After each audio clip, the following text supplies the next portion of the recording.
इति अभ्यासपुस्तकस्य अनुशिक्षणे भवतां स्वागतम्।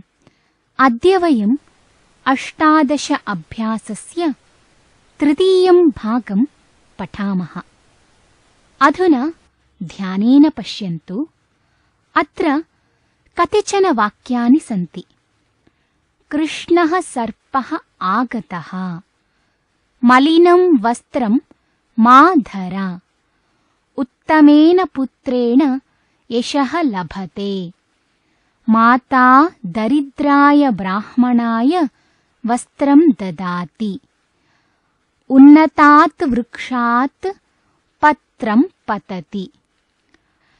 अत्र सर्वत्र स्थूलाक्षरैः विद्यमानानि पदानि कानि? कृष्णः, मलिनम्, उत्तमेन, दरिद्राय, उन्नतात् इति। एतानि विशेषणानि। विशेषणं प्रायः विशेष्यात् पूर्वं भवति। विशेष्यस्य यल्लिङ्गं भवति तदेव लिङ्गं विशेषणस्यापि भवति। विशेष्यस्य यद्वचनं भवति तदेव वचनं विशेषणस्यापि भवति। या विभक्तिः विशेष्यस्य भवति सा एव विभक्तिः विशेषणस्यापि भवति। यथा मलिनं वस्त्रं मा धर इति वाक्ये वस्त्रम् इति नपुंसके द्वितीया विभक्तौ एकवचने वर्तते। अतः तद्विशेषणं मलिनम् अपि नपुंसकलिङ्गे द्वितीया विभक्तौ एकवचने भवति। अधुना एतानि वाक्यानि ध्यानेन पश्यन्तु। चित्रं पश्यन्तु। पिता किं वदति पुत्रं प्रति? आपणे क्रीतानि पुस्तकानि दर्शयतु। अस्मिन् चित्रे माता किं वदति? उद्घाटितात् द्वारात् मक्षिकाः प्रविशन्ति। विकसितेन पुष्पेण सुगन्धः आयाति। प्रक्षालितां स्थालीम् आनयतु। अत्र सर्वत्र वाक्येषु स्थूलाक्षरैः क्तान्तपदानि उक्तानि। एतानि सर्वाण्यपि विशेषणपदानि सन्ति। क्तप्रत्ययान्तपदानि विशेषणरूपेण अपि प्रयुज्यन्ते। अधः विशेषणरूपेण क्तप्रत्ययस्य प्रयोगः दर्शनीयः। रेखाङ्कितपदानां च वचनं परिवर्तनीयम्। पक्वानि आम्राणि आनय। पक्वम् आम्रम् आनय। अत्र पच् धातोः क्तप्रत्यये पक्वा इति भवति। एतत् पदम् आम्राणि इत्यस्य विशेषणम्। अतः नपुंसकलिङ्गे द्वितीया बहुवचने पक्वानि इति भवति। अधुना अस्य वचनस्य परिणामं कुर्मः। आम्र इति पदं द्वितीया बहुवचने वर्तते। आम्रस्य द्वितीया एकवचनं आम्रं भवति। पक्वस्य द्वितीया एकवचनं पक्वम् इति भवति। वाक्यमेवं भवति। पक्वम् आम्रम् आनय इति। वचनविपरिणामे द्विवचने अपि कर्तुं शक्नुमः। द्विवचनम् एवं भवति। पक्वे आम्रे आनय इति। अनुमतः पुत्रः राज्यसभाम् अगच्छत्। अनु इति उपसर्गपूर्वक मन् धातोः क्तप्रत्यये कृते अनुमता इति भवति। अनुमतः इति पदं पुत्रशब्दस्य विशेषणम्। पुत्रशब्दः पुल्लिङ्गे प्रथमा एकवचने वर्तते। अतः अनुमतशब्दः अपि पुल्लिङ्गे एकवचने वर्तते। उभयोः वचनपरिणामी बहुवचनं भवति, द्विवचनम् अपि भवति। अस्मिन् वाक्ये अनुमतः पुत्रः अगच्छत् इति पदत्रयमपि रेखाङ्कितं वर्तते। पुत्रशब्दस्य प्रथमा बहुवचनं पुत्राः इति, अनुमतशब्दस्य प्रथमा बहुवचनं अनुमताः इति भवति।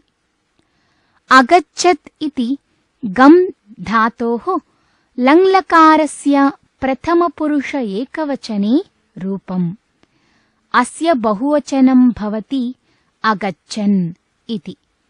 वाक्यमेवं भवति, अनुमताः पुत्राः राज्यसभाम् अगच्छन्। द्विवचने लिखामः चेत् अनुमतौ पुत्रौ राज्यसभाम् अगच्छताम् इति भवति। पर्युषितम् अन्नं मा खादेत्। परि उपसर्गपूर्वक वस् धातोः क्त प्रत्यये कृते पर्युषिता इति भवति। पर्युषितम् इति अन्नशब्दस्य विशेषणम्। अतः नपुंसकलिङ्गे द्वितीया एकवचने वर्तते। अन्नशब्दः अपि द्वितीया एकवचने नपुंसकलिङ्गे वर्तते। अस्मिन् वाक्ये पर्युषितम् अन्नम् इति पदद्वयं रेखाङ्कितम्। उभयोः शब्दयोः एकवचनस्य बहुवचने विपरिणामं कुर्मः। पर्युषितम् इति शब्दस्य बहुवचनं भवति पर्युषितानि इति। अन्नशब्दस्य बहुवचनं भवति अन्नानि इति। वाक्यमेवं भवति, पर्युषितानि अन्नानि मा खादेत् इति। सुप्तां कन्यां न जागृयात्। सुप् इत्यस्य क्त प्रत्यये कृते सुप्ता इति भवति। अत्र सुप्ता इति कन्यायाः विशेषणम्। कन्याशब्दः स्त्रीलिङ्गे द्वितीया एकवचने वर्तते। अतः सुप्ता इति शब्दः अपि सुप्ताम् इति द्वितीया एकवचने वर्तते। अत्र सुप्तां कन्याम् इति शब्दद्वयस्य रेखाङ्कनं कृतम्। अधुना द्वयोः अपि शब्दयोः यदि वचनविपरिणामं कुर्मः तर्हि वाक्यं कथं भवति? सुप्ताः कन्याः न जागृयात् इति भवति। सुप्ते कन्ये न जागृयात् इति द्विवचने भवति। रक्षितं सैनिकं भोजय। रक्ष धातोः क्त प्रत्यये कृते रक्षिता इति भवति। रक्षितशब्दः सैनिकशब्दस्य विशेषणम्।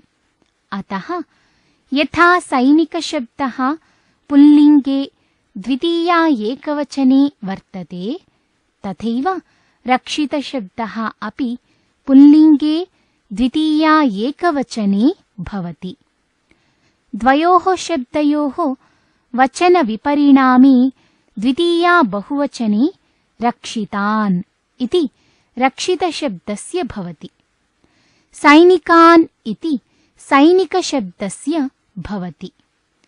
वाक्यमेवं भवति, रक्षितान् सैनिकान् भोजय। रक्षितौ सैनिकौ भोजय इति द्विवचने भवति। महेन्द्रः लिखितं लेखम् अध्यापकम् अदर्शयत्। अस्मिन् वाक्ये लिखितं लेखम् इति पदद्वयं रेखाङ्कितम्। तयोः वचनविपरिणामे महेन्द्रः लिखितान् लेखान् अध्यापकम् अदर्शयत् इति भवति। अत्र कोष्टकेषु धातुः क्तप्रत्ययः च वर्तते। उभयोः मेलनं कृत्वा क्तान्तपदेन रिक्तस्थानं पूरयामः। पठितं पुस्तकम्। पठ धातोः क्तप्रत्यये कृते पठिता इति भवति। अग्रे पुस्तकम् इति वर्तते। तस्य विशेषणत्वेन क्तान्तशब्दः अत्र वर्तते। अतः पठितशब्दः अपि नपुंसकलिङ्गे प्रथमा एकवचने पठितम् इति भवति। पठितं पुस्तकम्। भीता कन्या। भी धातोः क्तप्रत्यये कृते भीता इति भवति। कन्या इति स्त्रीलिङ्गं पदम्। तस्य विशेषणम् अस्ति भीता इति क्तान्तम्। अतः तदपि स्त्रीलिङ्गे भवति। कन्या इति प्रथमाविभक्तौ एकवचने अस्ति। अतः भीता इति एकवचने भवति। खादितं भोजनम्। खाद् इति धातोः क्तप्रत्यये खादिता इति भवति। अग्रे भोजनम् इति नपुंसकलिङ्गे प्रथमाविभक्तौ एकवचने वर्तते। अतः खादितम् इति नपुंसकलिङ्गे एकवचने भवति। श्रुता गीता। श्रु धातोः क्तप्रत्यये कृते श्रुता इति भवति। गीता इति शब्दस्य विशेषणम्। गीता इति स्त्रीलिङ्गे प्रथमाविभक्तौ एकवचने अस्ति। अतः श्रुत इति पदम् अपि स्त्रीलिङ्गे प्रथमाविभक्तौ एकवचने श्रुता इति भवति। पृष्टः प्रश्नः। प्रच् इति धातोः क्तप्रत्यये पृष्टा इति भवति। प्रश्न शब्दस्य विशेषणम्। प्रश्नशब्दः पुल्लिङ्गे प्रथमाविभक्तौ एकवचने अस्ति। अतः पृष्टः इति पुल्लिङ्गे प्रथमाविभक्तौ एकवचने भवति। अनुमतः अष्टावक्रः। अनु इति उपसर्गपूर्वक मन् धातोः क्तप्रत्यये कृते अनुमता इति भवति। एतत् पदम् अष्टावक्रशब्दस्य विशेषणम्। अष्टावक्र इति पुल्लिङ्गे प्रथमाविभक्तौ एकवचने अस्ति। अतः अनुमता इति क्तान्तमपि पुल्लिङ्गे प्रथमाविभक्तौ एकवचने अनुमतः इति भवति। अत्र वाक्यद्वयं भवति। कोष्टके धातवः सन्ति। तेषां क्तान्तरूपाणि अत्र विद्यमानरिक्तस्थानेषु लिखामः। पूर्ववाक्ये क्तान्तं विशेषणं भवति। द्वितीयवाक्ये क्तान्तं क्रियाबोधकं भवति। पाठं पुनः पठ। मया एषः पाठः पुनः। पठ धातोः क्तप्रत्यये रूपं भवति पठितम् इति। पठितं पाठं पुनः पठ। अत्र पठितम् इति क्तान्तपदं पाठस्य विशेषणम्। मया एषः पाठः पुनः पठितः। अत्र पठितः इति क्तान्तपदं क्रियावाचकं वर्तते। मृगी अधावत्।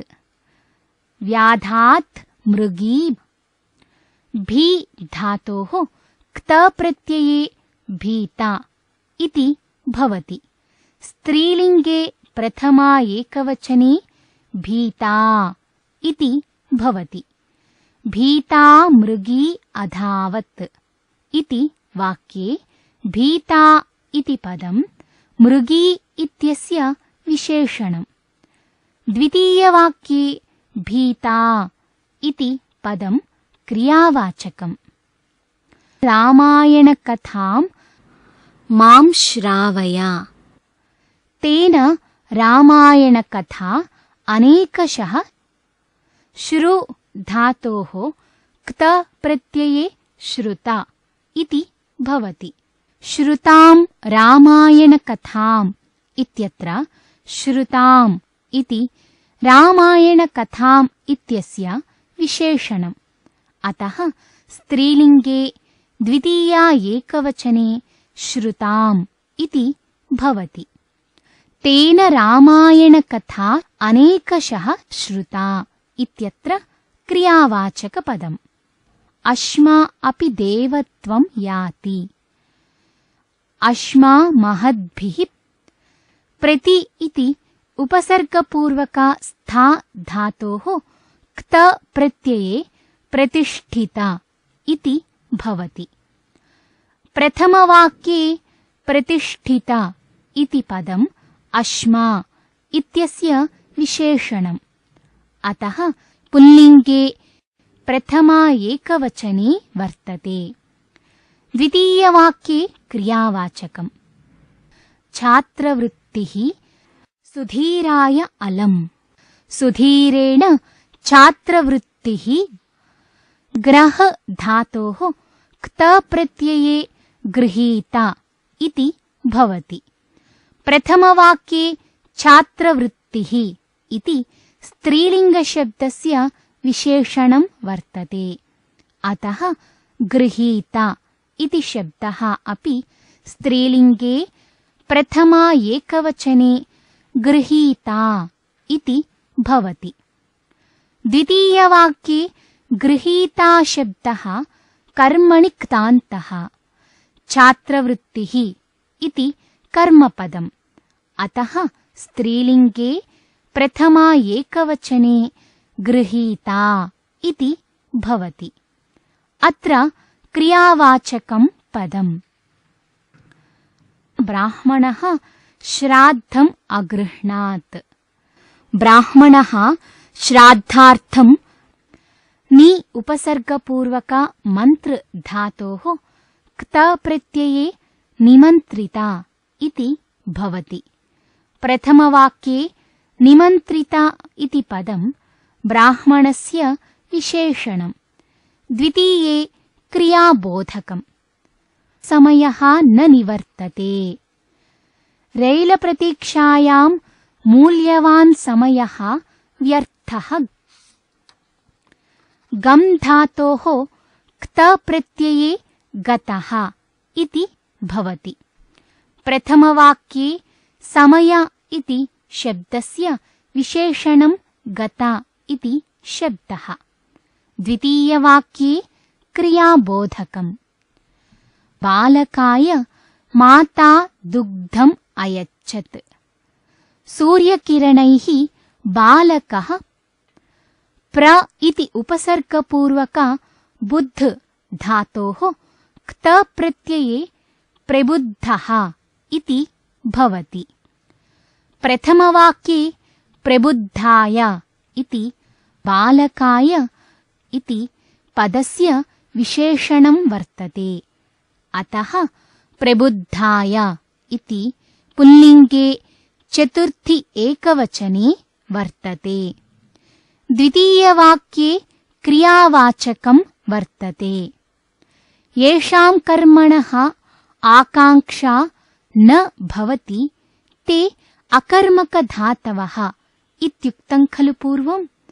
तेषां क्त प्रत्ययः भावे भवति इत्युक्तम्। यथा वृद्धेन शयितम्, देवदत्तेन स्थितम्, छात्रेण प्रातः जागरितम् इत्यादीनि।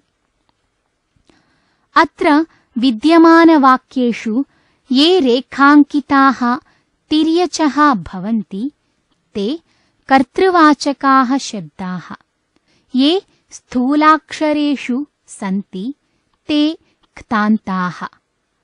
अत्र अकर्मकधातूनां भावार्थे क्त प्रत्ययः। एतानि वाक्यानि पश्यन्तु।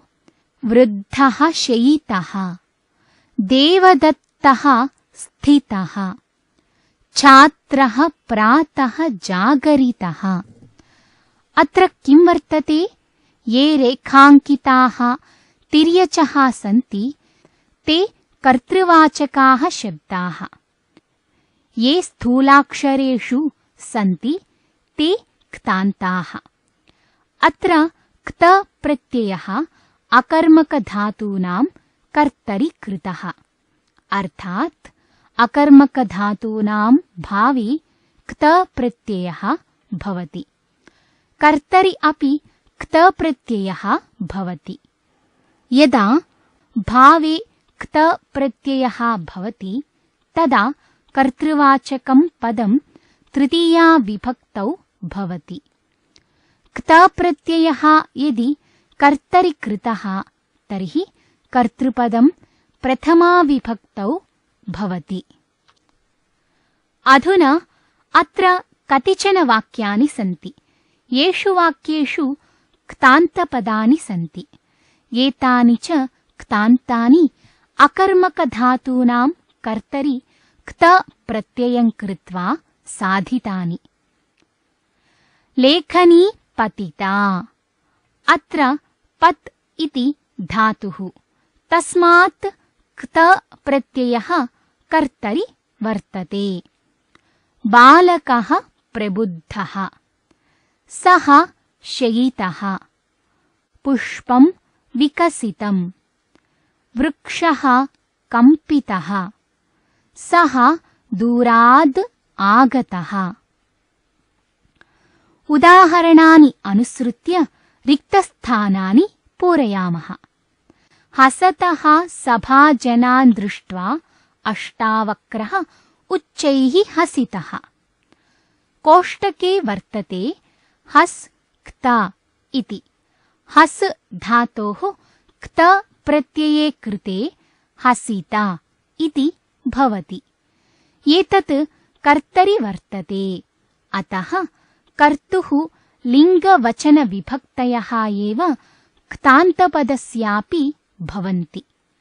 अष्टावक्र इति कर्ता वर्तते। प्रथमा एकवचने पुल्लिङ्गे वर्तते, अतः हसितः इति भवति।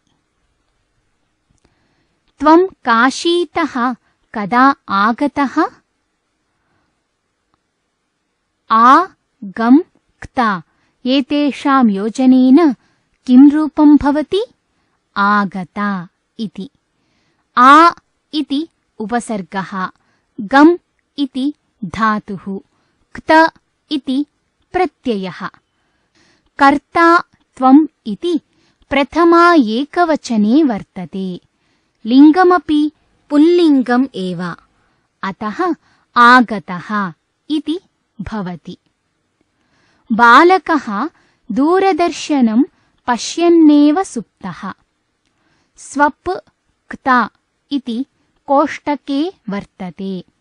स्वप् धातोः क्त प्रत्यये कृते सुप्ता इति भवति। पुल्लिङ्गे प्रथमा एकवचने सुप्तः इति। काकः वृक्षस्य शाखायाम् उपविष्टः। उपसर्गः विश् धातुः, क्त प्रत्ययः, उपविष्टा इति भवति। पुल्लिङ्गे प्रथमा एकवचने उपविष्टः इति भवति। क्त प्रत्ययान्तानि पदानि लिङ्गत्रये अपि भवन्ति। यथा पुल्लिङ्गे प्रथमा विभक्तौ एकवचने पठितः, क्रीडितः, धावितः, खादितः, सेवितः, ज्ञातः, पीतः, त्यक्तः, दृष्टः, भिन्नः, खिन्नः। स्त्रीलिङ्गे प्रथमाविभक्तौ एकवचने पठिता, क्रीडिता, धाविता, खादिता, सेविता, ज्ञाता, पीता, त्यक्ता, दृष्टा, भिन्ना, खिन्ना। नपुंसकलिङ्गे प्रथमाविभक्तौ एकवचने पठितं, क्रीडितं, धावितं, खादितं, सेवितं, ज्ञातं, पीतं, त्यक्तं, दृष्टं, भिन्नं, खिन्नम्। पुल्लिङ्गस्य रूपाणि रामशब्दः इव भवन्ति। स्त्रीलिङ्गरूपाणि रमाशब्दः इव भवन्ति। नपुंसकलिङ्गरूपाणि वनशब्दः इव भवन्ति। अधीतांशाः क्तान्तपदानि विशेषणानि अपि भवन्ति। अकर्मकधातूनां भावे क्त प्रत्ययः भवति। कर्तरि अपि क्त प्रत्ययः भवति। यदा भावे क्त प्रत्ययः भवति तदा कर्तृवाचकपदं तृतीया विभक्तौ भवति। क्त प्रत्ययः यदि कर्तरि कृतः तर्हि कर्तृपदं प्रथमा विभक्तौ भवति। पुल्लिङ्गस्य रूपाणि रामशब्दः इव भवन्ति। स्त्रीलिङ्गरूपाणि रमाशब्दः इव भवन्ति। नपुंसकलिङ्गरूपाणि वनशब्दः इव भवन्ति। एतावता वयम् 18 अभ्यासस्य तृतीयं भागं पठितवन्तः। अग्रिमे भागे पुनः मिलामः।